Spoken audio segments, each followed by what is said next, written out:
আন্তর্জাতিক অপরাধ ট্রাইব্যুনালের সামনে এভাবেই সকাল থেকে দাঁড়িয়ে আছে প্রায় ৩ শতাধিক মানুষ। এদের কারো বাবা, ভাই কিংবা পরিবারের সদস্যদের মিথ্যা মামলায় ফাঁসিয়েছে স্বৈরাচার শেখ হাসিনা সরকার।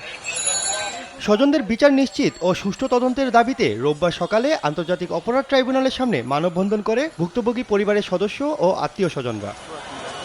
তাদের অভিযোগ, মামলার আসামিদের কারো জন্ম ১৯৭২ সালে বা কেউ বা প্রমাণসহ মুক্তিযোদ্ধা।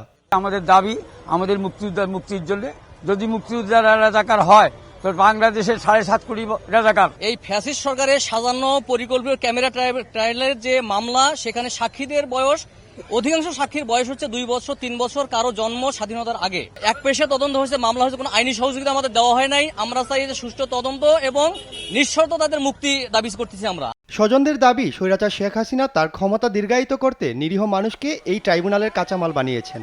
আমার বাবা ১৯৭২ সালে জন্মগ্রহণ করে, উনি যুদ্ধাপরাধী মামলার আসামি। একদলীয় শাসনতন্ত্র কায়েমের জন্য বিভিন্ন জেলা এবং উপজেলা থেকে বিভিন্ন রাজনৈতিক দলের জনপ্রিয় ব্যক্তিত্বদেরকে নানানভাবে হয়রানি করে জেল, জুলুম, গুম, ফাঁসি দেওয়া, বিভিন্নভাবে অপকৌশল যেগুলো করা দরকার, রাজনৈতিক পথ থেকে কাটা সরানোর দরকার, এইরকম চিন্তা চেতনা থেকে এই হয়রানিমূলক মামলাগুলো করাইছে। মানববন্ধন শেষে আইন উপদেষ্টা বরাবর আসামিদের মুক্তির দাবিতে স্মারকলিপি দেন তারা।